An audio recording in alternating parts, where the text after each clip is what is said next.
जो सबकी विकास की बात अगर करते हैं, इनका ढकोसला है।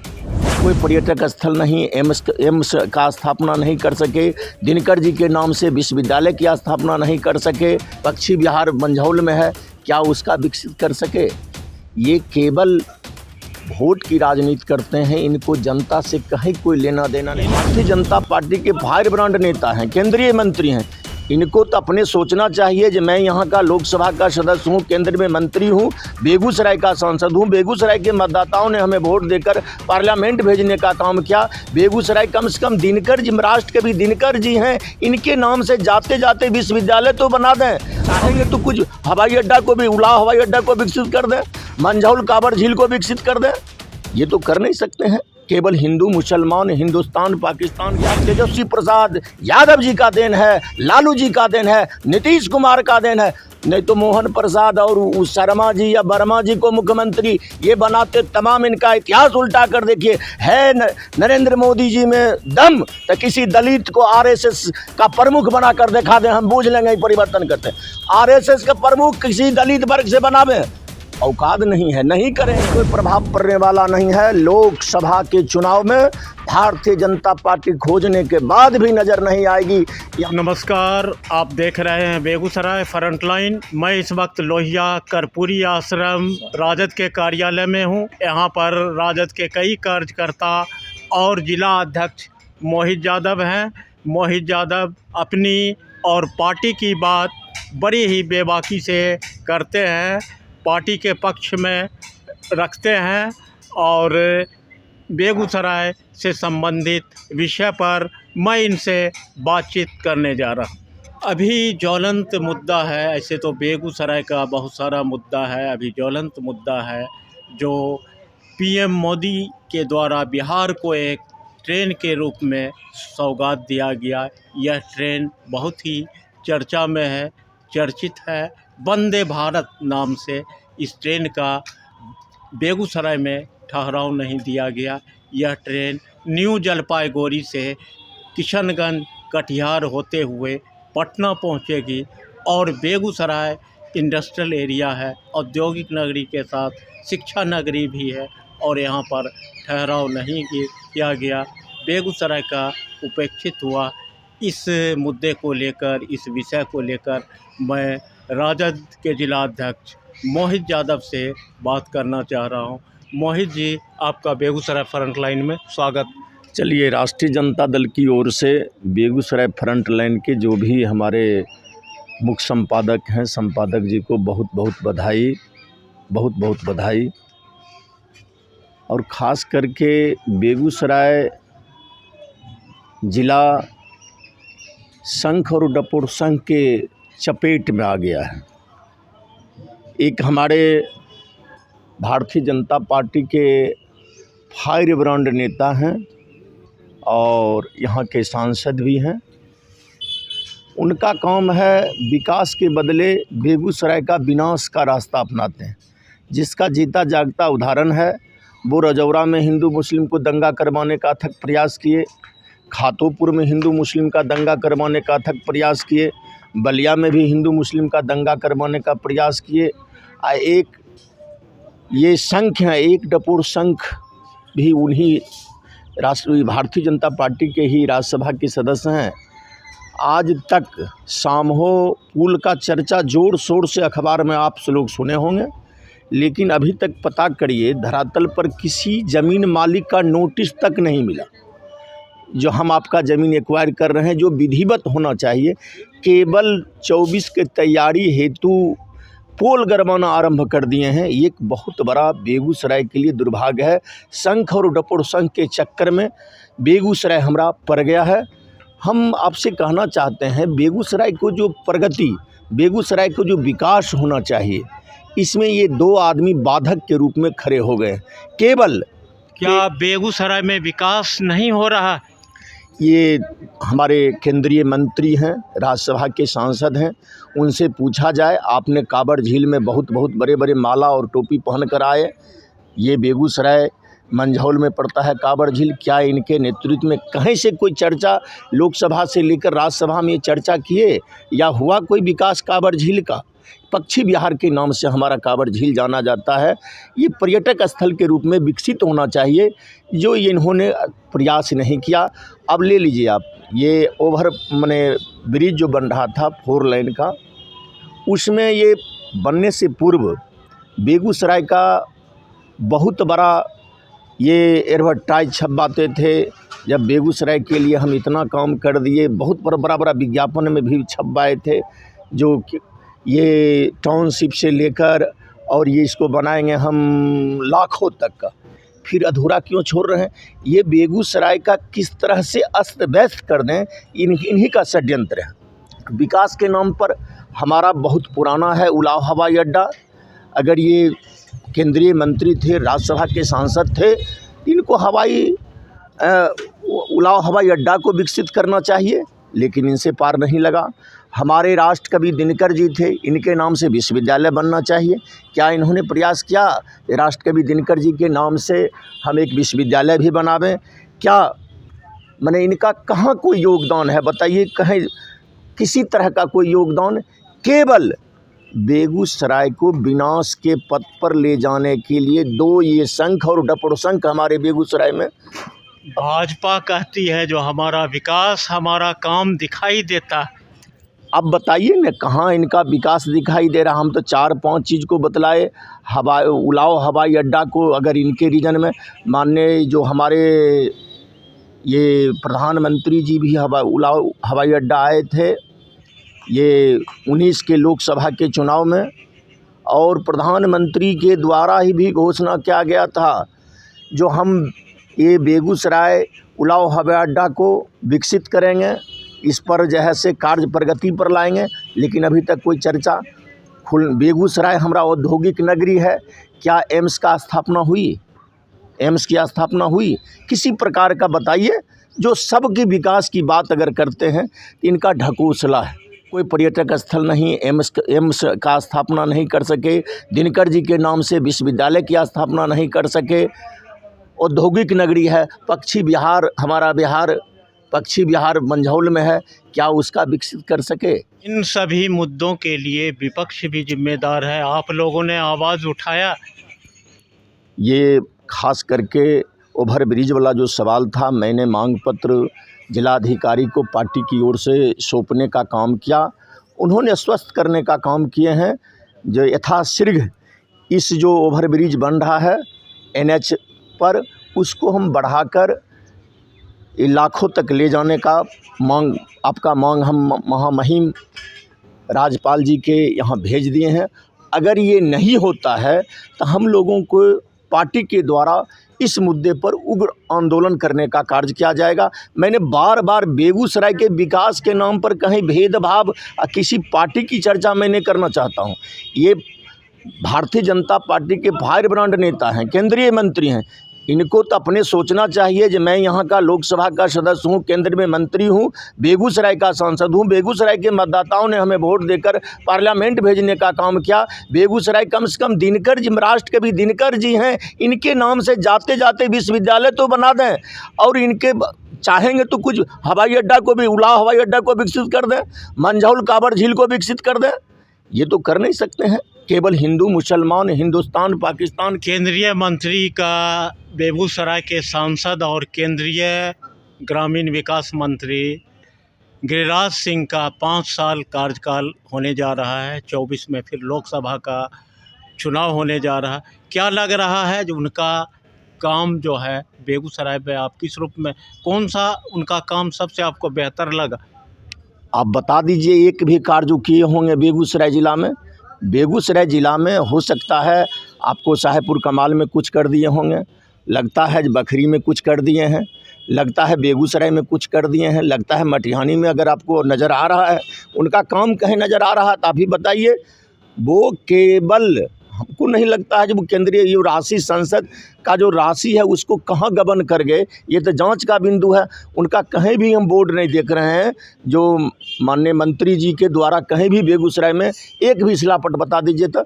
अब बछवाड़ा से उठाइए, साहेबपुर कमाल चले जाइए, बखरी चले जाइए, ये ये तमाम सामहोदीरा तक चले जाइए, कहीं भी इनका कहीं साइन बोर्ड उस तरह का कार्य मैंने कहीं भी किए हैं जो बेगूसराय का विकास का नाम पर ये कुछ काम किए हैं। ये केवल हिंदू मुसलमान, हिंदुस्तान पाकिस्तान और हिंदू मुसलमान को दंगा करवा कर ये वोट लेने का राजनीति करते हैं। बेगूसराय की आम आवाम से इनको कुछ लेना देना है ही नहीं। अगर आम लोगों से लेना देना होता तो मैं 3-4 चीज़ को आपको साथियों ने गिनाया।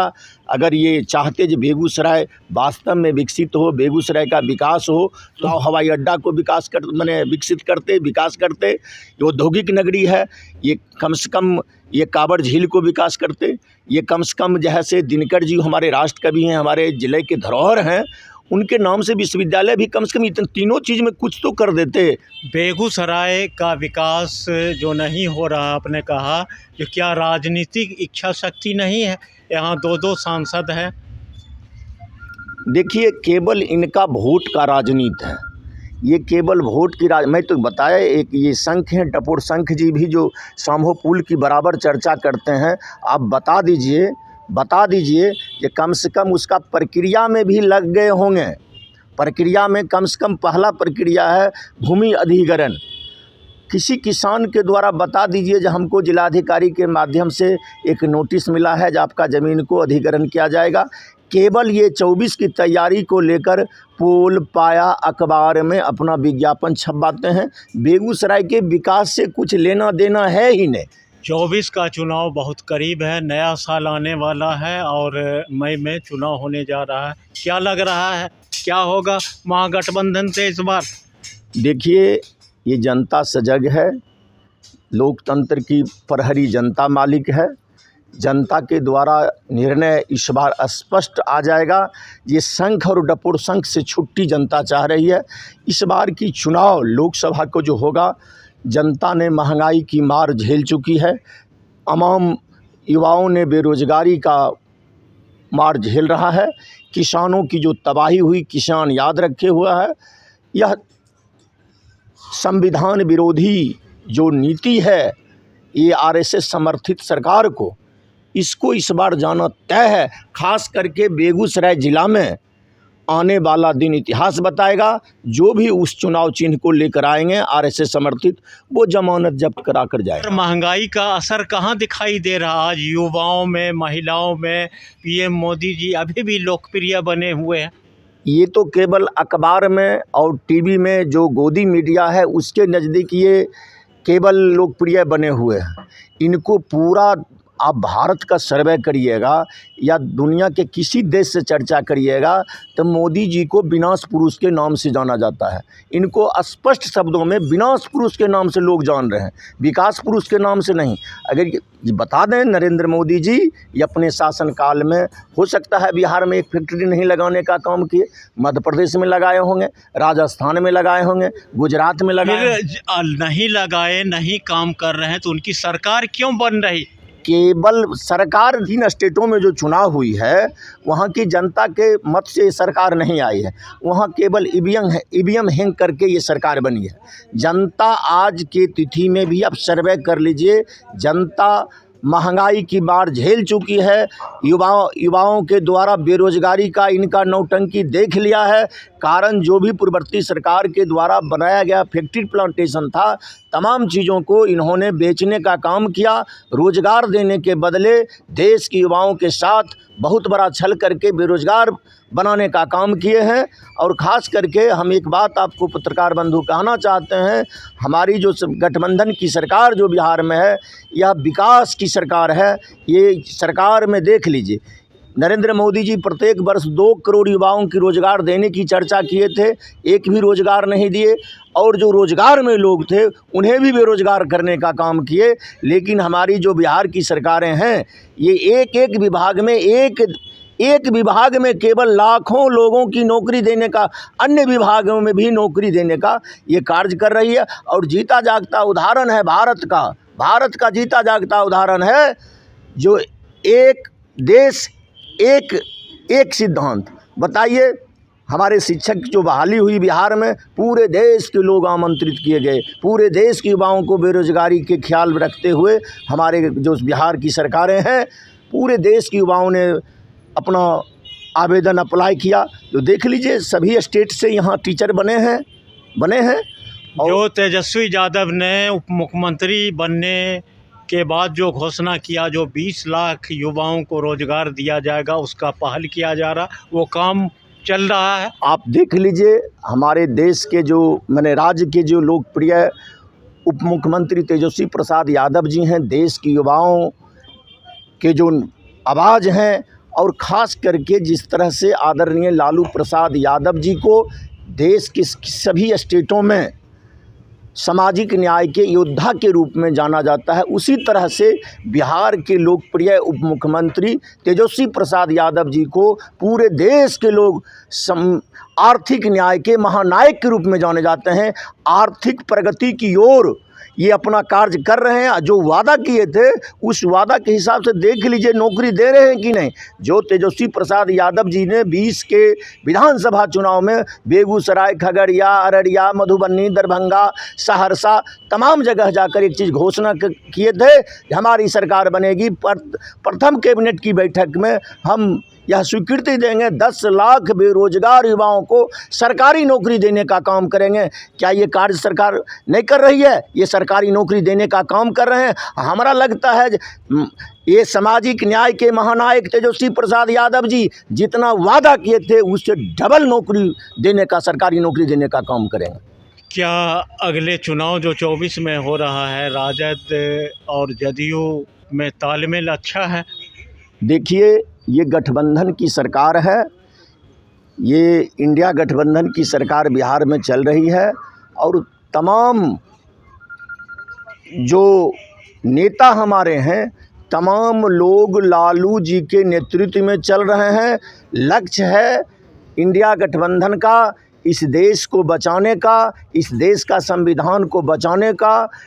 किसी भी संगठन के जो नेता हैं वो सीट की मांग नहीं कर रहे हैं। सभी लोगों का उद्देश्य है देश बचेगा, संविधान बचेगा। संविधान बचाने के लिए, देश बचाने के लिए, जनता की आम समस्या है उसे निदान करने के लिए इंडिया गठबंधन का निर्माण हुआ है, जिसका नेतृत्व समाजवाद के धरोहर डॉक्टर राम मनोहर लोहिया साहब के बाद, लोकनायक जयप्रकाश बाबू के बाद, जननायक कर्पूरी ठाकुर के बाद पूरे भारत में अगर सामाजिक न्याय की योद्धा के रूप में योद्धा कोई हैं, आदरणीय लालू प्रसाद यादव जी हैं। इसलिए इनके नेतृत्व में इंडिया गठबंधन का निर्माण हुआ है। इसलिए इस देश को संविधान मोदी जी और भाजपा प्रयोग करते हैं बदलाव का, और बिहार में लालू जी, तेजस्वी जी वही परिवारवाद दिख रहा है। इसका राजनीति पर असर पड़ेगा कि नहीं पड़ेगा? कोई परिवारवाद का नज़ारा नहीं देखने के लिए मिल रहा है। हम तो बोल दिए इंडिया गठबंधन की सरकार चल रही है, इसमें तमाम पार्टी के लोग हैं, तमाम समुदाय के लोग हैं। यहाँ किसी वंशवाद की चर्चा नहीं है, कोई परिवारवाद की चर्चा नहीं है। अब जैसे लालू जी हैं, उसके बाद उनके पुत्र तेजस्वी यादव हैं, राबड़ी जी हैं, उनकी लड़की हैं, बेटा है, ये सब का मैसेज गलत जाता है कि नहीं राजनीति में? कंपटीशन में एक माँ बाप का 5 बच्चा कंपटीशन में बैठ जाता है, IAS कंप्लीट कर जाता है, तो एगो को हटा दीजिएगा उससे कि रखिएगा जो कंपटीशन फेस किया। मोदी जी ने देखिए अभी 3 प्रदेश में मुख्यमंत्री का बदलाव कर दिया, लोगों को दिखाई देता है। देखिए केवल बदलाव वो नहीं किए हैं, केवल ये 24 की लोकसभा की तैयारी, और ख़ास करके बदलाव की बात करिएगा, आदरणीय लालू प्रसाद यादव जी का लंबे लड़ाई का उपज है। उन्होंने जो जातीय जनगणना के लड़ाई लड़ने का काम किया, और बधाई के पात्र हैं बिहार के लोकप्रिय मुख्यमंत्री नीतीश कुमार जी, और बिहार के युवाओं, देश के युवाओं की आवाज़ लोकप्रिय उप मुख्यमंत्री तेजस्वी प्रसाद यादव जी ने आदरणीय लालू प्रसाद यादव जी के मांगों को बांधकर बिहार में जातीय गणना कराने का काम किए। इसका असर पूरे देश में, वह राजस्थान हो, छत्तीसगढ़ हो, मध्य प्रदेश हो, तमाम जगह यह जातीय जनगणना का असर है। मोदी लाचार होकर वहाँ मुख्यमंत्री बदले हैं आने वाले दिन में, यह तेजस्वी प्रसाद यादव जी का देन है, लालू जी का देन है, नीतीश कुमार का देन है। नहीं तो मोहन प्रसाद और उस शर्मा जी या वर्मा जी को मुख्यमंत्री ये बनाते, तमाम इनका इतिहास उल्टा कर देखिए। है नरेंद्र मोदी जी में दम तो किसी दलित को आरएसएस का प्रमुख बना कर दिखा दें, हम बूझ लेंगे परिवर्तन करते हैं। आरएसएस का प्रमुख किसी दलित वर्ग से बनावे, औकात नहीं है, नहीं करेंगे। अंतिम प्रश्न, 3 राज्यों में जो भाजपा चुनाव जीती है, क्या आने वाले कल के चुनाव में भी इसका प्रभाव पड़ेगा? बिहार में भी इसका प्रभाव पड़ेगा? कहीं कोई प्रभाव पड़ने वाला नहीं है। लोकसभा के चुनाव में भारतीय जनता पार्टी खोजने के बाद भी नज़र नहीं आएगी। यहाँ देश के किसान आंदोलित है, देश का नौजवान आंदोलित है, महंगाई की मार झेल चुकी है इस देश की जनता। जनता सजग है, इस बार लड़ाई आर पार की जनता बनाम ये आरएसएस समर्थित सरकार से है। चलिए, बात करने के लिए बहुत बहुत धन्यवाद। अभी हमसे बातचीत कर रहे थे राजद के जिला अध्यक्ष मोहित यादव ने जिले के कई मुद्दे को लेकर और बिहार की राजनीति, जिले की राजनीति पर खुलकर बात किया। देखते रहिए बेगूसराय फ्रंटलाइन। मिलते हैं अगली वीडियो में। धन्यवाद।